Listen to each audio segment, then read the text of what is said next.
Chine en français. Alors moi, je serais bien parti avec le président à l'île Maurice. Je ne sais pas Oui. s'il reste de la place ou s'il est déjà reparti. Il fait une petite escale de 3 jours à l'île Maurice. Voilà. Vous pouvez lui demander, On peut encore le rejoindre peut-être. Peut-être. Bon alors, encore alors c'était une une fois... option, oui, pourquoi pour les vacances. Pourquoi l'île Maurice? Voilà. Alors justement, donc juste l'île Maurice, de 2000 km², c'est pas beaucoup, c'est tout petit, c'est une île Mais c'est beau. qui est magnifique, on a envie d'aller tremper ses pieds dans l'eau. On a regardé les photos tout à l'heure et... Très bien placé pour le projet des routes de la soie, notamment. Alors c'est aussi une île, encore une fois, qui est chargée d'histoire. Donc notamment rendu célèbre par ses navigateurs, mais aussi la colonisation. Donc voilà, je ne reviendrai pas sur toutes les étapes. Mais alors, au niveau de son économie, parce que généralement, quand on parle de la Chine en Afrique, et là, c'est un peu à part entière, parce que c'est une île, mais c'est à côté, donc voilà. L'économie, donc c'était beaucoup d'agriculture il y a quelques années, mais maintenant, c'est donc du textile. Parce que l'île Maurice est quand même très réputée pour le Made in Mauritius. Donc c'est la nouvelle mode. C'est assez réputé dans le monde entier et donc c'est généralement de très bonne qualité. Voilà, donc il y a le textile, il y a aussi une zone franche. Est-ce que vous portez aujourd'hui? Non, c'est français. Made in France. Made in France, voilà, c'est ça. Mais en plus donc les secteurs manufacturiers, ça représente quand même actuellement 2/3 des exportations mauriciennes. Donc ça intéresse beaucoup la Chine, ça. Et il y a des investisseurs d'ailleurs de Hong Kong qui ont pas mal, qui sont présents. Donc ils sont présents dans cette zone portuaire de l'île Maurice. Mais si je vous parle d'île Maurice, généralement, c'est pas les textiles ou les marchandises, non. c'est plutôt le sable blanc, l'eau turquoise. Il y a un potentiel touristique. Il y a un potentiel touristique à l'île Maurice qui est quand même incroyable. Et bien sûr, l'économie, là, ils ont mis le paquet sur tout ce qui est économie touristique. Donc voilà, c'est l'avenir. Donc tourisme aussi, qui dit tourisme... sur une île, dit aussi protection de l'environnement. Donc ça va ensemble, ça fait partie de leur politique pour l'avenir. Et je pense que ça peut intéresser les Chinois parce que savez-vous que les autorités mauriciennes font tout pour attirer les touristes chinois. Donc ils ont même misé depuis 2015 avec un objectif par an d'au moins 100 000 touristes chinois. Oui. Donc, c'est quand même sympathique. Donc, on verra ce que ça va donner. Il y aura certainement des précisions à venir avec la visite de Xi Jinping. Mais donc voilà, l'objectif, c'est 100 000 touristes chinois par an.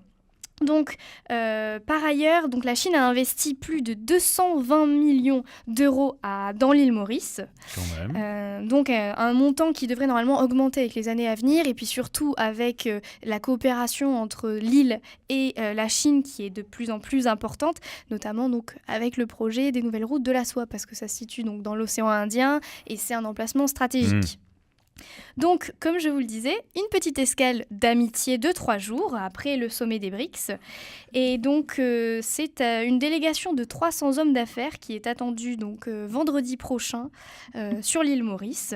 Donc, la presse locale fait état d'une pression organisationnelle sans pareil, donc, notamment au niveau du personnel aéroportuaire, parce qu'il faut savoir qu'aussi la Chine a beaucoup investi dans les aéroports et qu'il y a au moins 4 villes en Chine qui sont desservies donc, qui sont reliées à l'île Maurice.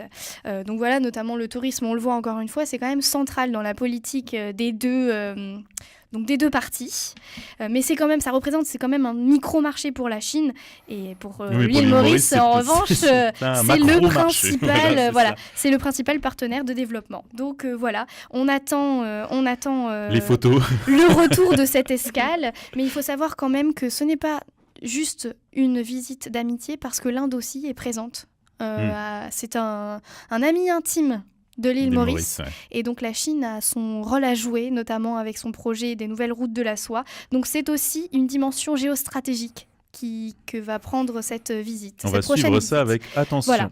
Un dernier mot, Eugénie, sur le fameux FOCAC. Exactement, vous parlez de dimension géostratégique. Ce sera la même dimension qui va faire se réunir tous les experts chinois et africains pour le prochain forum sur la coopération sino-africaine qu'en anglais on connaît mieux sous l'acronyme FOCAC et en français FCSA.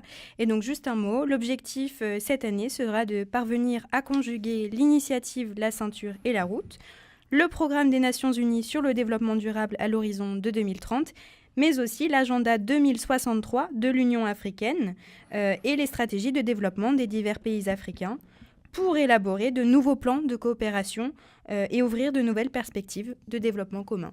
On va suivre de perspectives. Ouais, on va suivre ces perspectives, bien sûr, sur Radio LCF. On suivra tout ça pour vous. Vous pourrez retrouver, bien sûr, cette émission sur YouTube, sur notre page Facebook, sur notre site radiolcf.fr. Vous pouvez également retrouver plein d'autres interviews sur ces mêmes sites. Et donc, je rappelle que demain, vous recevez toutes les deux, c'est ça ? Je recevrai Eugénie pourra se joindre également à moi. Eh bien, en tout cas, demain, sur Radio LCF, Emmanuel Dupuis sera avec nous.